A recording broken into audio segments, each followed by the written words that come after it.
Hello दोस्तों, स्वागत है आपका प्रियंका लर्निंग क्लासेस में। 66वें बीपीएससी बिहार एसएससी बिहार दरोगा और अन्य एग्जाम को ध्यान में रखते हुए घटना चेक की सीरीज चलाई जा रही है। इसके अंतर्गत भारतीय राज्य व्यवस्था एवं शासन के क्वेश्चन का रिवीजन करवाया जा रहा है ताकि एग्जाम में आपका कोई क्वेश्चन ना छूटे। तो चलिए हम लोग देखते हैं पॉलिटी के क्वेश्चन। आज का टॉपिक है उच्च न्यायालय। इससे रिलेटेड हम लोग नोट्स को देखते हैं। पहला है, भारतीय संविधान के तहत राज्यों के न्यायिक प्रशासन में उच्च न्यायालय की स्थिति शीर्ष पर होती है। प्रत्येक राज्य के लिए उच्च न्यायालय की व्यवस्था की गई है, लेकिन 7वें संविधान संशोधन अधिनियम 1956 द्वारा संसद को यह अधिकार दिया गया है कि वह 2 या 2 से अधिक राज्यों को या किसी संघ राज्य क्षेत्र के लिए एक साझा उच्च न्यायालय की स्थापना कर सकती है। भारतीय संविधान में राज्यों के लिए उच्च न्यायालय हेतु अनुच्छेद 214 से 231 तक में प्रावधान किया गया है। अनुच्छेद 214 के अनुसार प्रत्येक राज्य के लिए उच्च न्यायालय होगा। अनुच्छेद 215 के अनुसार प्रत्येक उच्च न्यायालय अभिलेख न्यायालय होगा। अनुच्छेद 216 के अनुसार प्रत्येक उच्च न्यायालय मुख्य न्यायमूर्ति और ऐसे अन्य न्यायाधीशों से मिलकर बनेगा जिन्हें राष्ट्रपति समय समय पर नियुक्त करना आवश्यक समझे। नेक्स्ट है, अभिलेख न्यायालय होने का तात्पर्य है उच्च न्यायालय के निर्णय आदेश अधीनस्थ न्यायालय के लिए बाध्यकर होंगे तथा उनको अपने अवमान के लिए दंड देने सहित ऐसे न्यायालय की सभी शक्तियां होगी। उच्च न्यायालय के न्यायाधीशों की नियुक्ति राष्ट्रपति करता है। उच्च न्यायालय के न्यायाधीश 62 वर्ष की आयु तक पद धारण करते हैं। उच्च न्यायालय के न्यायाधीश राष्ट्रपति को संबोधित कर अपना पद त्याग कर सकते हैं। नेक्स्ट है, उच्च न्यायालय के न्यायाधीश को राष्ट्रपति के आदेश से पद से हटाया जा सकता है। राष्ट्रपति ऐसा आदेश संसद द्वारा उसी सत्र में विशेष बहुमत से पारित प्रस्ताव के आधार पर ही जारी कर सकता है।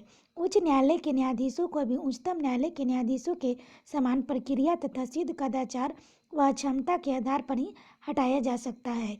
उच्च न्यायालय के न्यायाधीश पद से के लिए वही योग्य है जो भारत के नागरिक हैं। ऐसे व्यक्ति जो उच्च न्यायालय में लगातार 10 वर्ष तक अधिवक्ता रहे हो। दूसरा, ऐसे व्यक्ति जो 10 वर्ष तक न्यायिक पद के धारण कर चुके हो। नेक्स्ट है, अनुच्छेद 202(3) के अनुसार उच्च न्यायालय के न्यायाधीशों के वेतन और भत्ते राज्य के संचित निधि दिए जाते हैं, जबकि उनकी पेंशन अनुच्छेद 112(3) के तहत भारत के संचित निधि पर भारित होती है। नेक्स्ट है, अनुच्छेद 223 के अनुसार उच्च न्यायालय के मुख्य न्यायाधीश के पद रिक्त रहने पर या अनुपस्थित रहने पर उस न्यायालय के अन्य न्यायाधीशों से कार्यकारी मुख्य न्यायाधीश को नियुक्ति राष्ट्रपति करते हैं। नेक्स्ट है, अनुच्छेद 226 के तहत मूल अधिकारों को परिवर्तित कराने के लिए किसी अन्य प्रयोजन के लिए रीट जारी करने की शक्ति उच्च न्यायालय को है। नेक्स्ट है, अनुच्छेद 227 के अंतर्गत उच्च न्यायालय अपनी अधिकारिता वाले राज्य क्षेत्र के सभी न्यायालयों पर अधीक्षण सुप्रिंटेंडेंट करने की शक्ति रखता है। नेक्स्ट है, वर्तमान में उच्च न्यायालयों की संख्या 25 है, उसमें 7 क्षेत्राधिकार 1 से अधिक राज्यों और संघ राज्य क्षेत्रों पर है। नेक्स्ट है, दिल्ली तथा जम्मू कश्मीर ऐसे 2 केंद्र शासित प्रदेश हैं जिनके अपने उच्च न्यायालय हैं, जबकि अन्य केंद्र शासित प्रदेश विभिन्न राज्यों के उच्च न्यायालयों के न्यायिक क्षेत्र में आते हैं। नेक्स्ट है, संसद उच्च न्यायालय के न्यायिक क्षेत्र के विस्तार कर सकती है। नेक्स्ट हम लोग देखते हैं, सर्वप्रथम 1862 में कलकत्ता, बम्बई, मद्रास उच्च न्यायालयों की स्थापना की गई थी। इलाहाबाद उच्च न्यायालय स्थापना 1866 ईस्वी में की गई थी। दूसरा, अनुच्छेद 233(1) के अनुसार किसी राज्य में जिला न्यायाधीश नियुक्त होने वाले व्यक्तियों की नियुक्ति तथा जिला न्यायाधीश की पदस्थापना पर अनुमति उस राज्य के राज्यपाल ऐसे राज्य के संबंध में अधिकारिता का प्रयोग करने वाले उच्च न्यायालय के परामर्श करके करेगा। अनुच्छेद 235 के तहत उच्च न्यायालय अधीनस्थ न्यायालयों पर नियंत्रण रखता है। नेक्स्ट है, लोक अदालतों के माध्यम से सामान्य न्यायालयों में संचित मामलों में दोनों पक्षों के मत समझौते पर निपटारा लंबित मामलों में दोनों पक्षों के मत समझौता के आधार पर निपटारा किया जाता है। नेक्स्ट है, इसमें दीवानी मामलों के साथ साथ कतिपय प्रश्न आपराधिक मामलों पर भी विचार किया जा सकता है। लोक अदालतों में वर्तमान व सेवानिवृत्त न्यायिक अधिकारी तथा विधिक ज्ञान रखने वाला व्यक्ति पीठासीन अधिकारी होता है। ग्राम न्यायालय अधिनियम 2008 के तहत ग्राम न्यायालय को सिविल तथा आपराधिक दोनों मामलों की सुनवाई का अधिकार है। अब इससे रिलेटेड हम लोग क्वेश्चन देखते हैं ताकि हम लोग का रिवीजन हो जाए। तो पहला क्वेश्चन है, निम्नलिखित में से भारत में एक उच्च न्यायालय के बारे में क्या सही नहीं है? ध्यान देंगे, नहीं है। तो इसका आंसर होगा उच्च न्यायालय के न्यायाधीशों की नियुक्ति राज्यपाल करता है। इसकी व्याख्या देखें, भारतीय संविधान के अनुच्छेद 217(1) के अनुसार उच्च न्यायालय के न्यायाधीशों की नियुक्ति राष्ट्रपति करता है। इसके लिए भारत के मुख्य न्यायमूर्ति से, उस राज्य के राज्यपाल से और मुख्य न्यायमूर्ति के भिन्न किसी न्यायाधीश की नियुक्ति की दशा में उस उच्च न्यायालय के मुख्य न्यायमूर्ति से परामर्श के पश्चात राष्ट्रपति अपने हस्ताक्षर व मुद्रा सहित अधिपत्र द्वारा उच्च न्यायालय के प्रत्येक न्यायाधीश को नियुक्ति करेगा। नेक्स्ट है, मुख्य उच्च न्यायालय के न्यायाधीशों के वेतन और भत्ते दिए जाते हैं। तो इसका आंसर होगा राज्य के समेकित निधि से, यानी कि बी ऑप्शन सही होगा। इसकी व्याख्या देखें, संविधान के अनुच्छेद 202(3) के घ के अनुसार उच्च न्यायालय के न्यायाधीशों के वेतन एवं भत्ते राज्य की संचित समेकित निधि से दिए जाते हैं, किंतु अनुच्छेद 112(3) घ के तहत इन्हें पेंशन भारत सरकार से संचित निधि से दी जाती है। नेक्स्ट है, उच्च न्यायालय की सेवानिवृत्त जज को पेंशन कहाँ से दी जाती है? तो होगा भारत की संचित निधि से। नेक्स्ट है, उच्च न्यायालय की न्यायमूर्ति की सेवानिवृत्त आयु है तो 62 है। इसकी व्याख्या है, उच्च न्यायालय की न्यायमूर्ति की सेवानिवृत्त की आयु 62 वर्ष है। संविधान के अनुच्छेद 217(1) में 15वें संविधान संशोधन 1963 पहले यह 60 वर्ष थी द्वारा उम्र सीमा निर्धारित की गई है। उच्च न्यायालय के न्यायाधीशों की सेवानिवृत्त की आयु 62 से बढ़ाकर 65 वर्ष करने हेतु 114वां संविधान संशोधन विधेयक लोकसभा में 2010 में प्रस्तुत किया गया था, परंतु तत्कालिक 15वीं लोकसभा की 2012 में विघटन के साथ यह व्यापक हो गया। दिसंबर 2019 में पी विल्सन द्वारा इसी संदर्भ में गैर सरकारी संविधान संशोधन विधेयक राज्यसभा में प्रस्तुत किया गया है। नेक्स्ट है, निम्नलिखित कथनों पर विचार कीजिए। तो पहला, भारत में 25 उच्च न्यायालय हैं। दूसरा, पंजाब, हरियाणा और केंद्र शासित प्रदेश चंडीगढ़ एक ही सामूहिक उच्च न्यायालय है। तीसरा, राष्ट्रीय राजधानी क्षेत्र दिल्ली का स्वयं का उच्च न्यायालय है। उपयुक्त में से कौन सा सही है? तो तीनों सही है। नेक्स्ट क्वेश्चन है, भारत में उच्च न्यायालय के संबंध में निम्नलिखित कथनों पर विचार कीजिए। पहला, देश का 18वां उच्च न्यायालय है।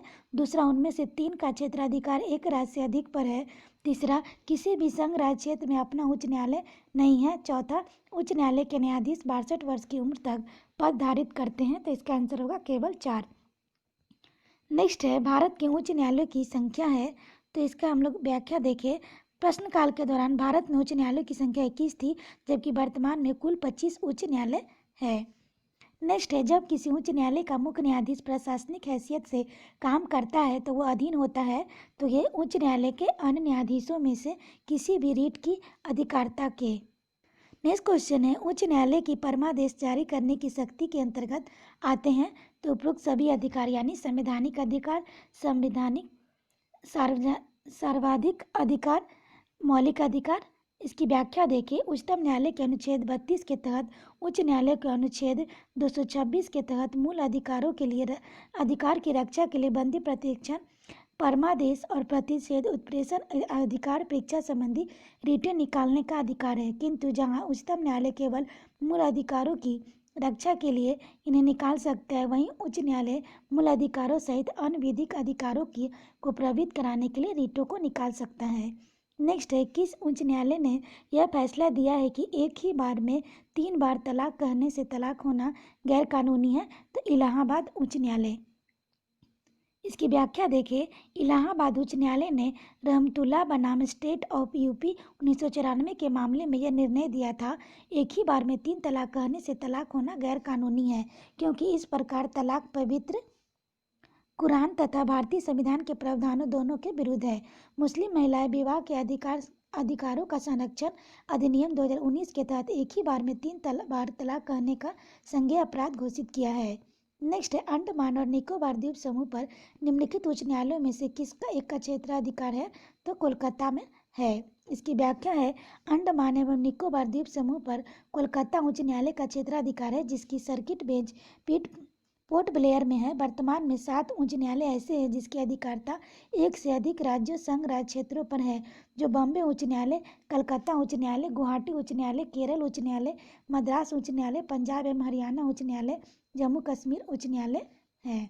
नेक्स्ट देखते हैं, निम्नलिखित उच्च न्यायालयों में से कौन एक अधिक राज्य केंद्र शासित प्रदेश के लिए है? तो बम्बई। इसकी व्याख्या है, बम्बई उच्च न्यायालय के क्षेत्राधिकार महाराष्ट्र, गोवा और दादरा और नगर हवेली, दमन द्वीप तक है। नेक्स्ट है, निम्नलिखित राज्यों में से किस राज्य का अपना उच्च न्यायालय नहीं है? तो इसका आंसर होगा, प्रश्नकाल के दौरान मणिपुर राज्य अपना उच्च न्यायालय नहीं था। यह गुवाहाटी उच्च न्यायालय की क्षेत्रीयता अधिकारता में था, जबकि 25 मार्च 2013 को मणिपुर उच्च न्यायालय की स्थापना हो चुकी है। नेक्स्ट है, 2008 में छत्तीसगढ़ उच्च न्यायालय के मुख्य न्यायाधीश कौन बने? तो राजीव गुप्ता बने। इसकी व्याख्या है, 2 फरवरी 2008 को न्यायमूर्ति राजीव गुप्ता छत्तीसगढ़ उच्च न्यायालय के मुख्य न्यायाधीश बने थे। इससे पहले वे झारखंड उच्च न्यायालय के मुख्य न्यायाधीश थे। वर्तमान में छत्तीसगढ़ उच्च न्यायालय के मुख्य न्यायाधीश न्यायमूर्ति PR रामचंद्र मेनन है, जो 6 मई 2019 को इस पद पर हैं। नेक्स्ट है, निम्नलिखित में से किन राज्यों में मार्च 2013 में उच्च न्यायालय स्थापित किए गए? तो इसका आंसर होगा मेघालय और त्रिपुरा। इसकी व्याख्या हम लोग देखें, केंद्र सरकार द्वारा पूर्वोत्तर राज्यों मेघालय, मणिपुर, त्रिपुरा हेतु 3 नए उच्च न्यायालय हाई कोर्ट का गठन किया गया, जिन्होंने मार्च 2013 में उच्चतम न्यायालय के तत्कालीन मुख्य न्यायाधीश अस्तमस कबीर द्वारा उद्घाटित होने के बाद कार्य प्रारंभ कर दिया। नेक्स्ट है, भारत के कितने उच्च न्यायालयों की अधिकारिता में एक से अधिक राज्य संघ राज्य क्षेत्र में शामिल नहीं है? तो इसका आंसर 3 होगा।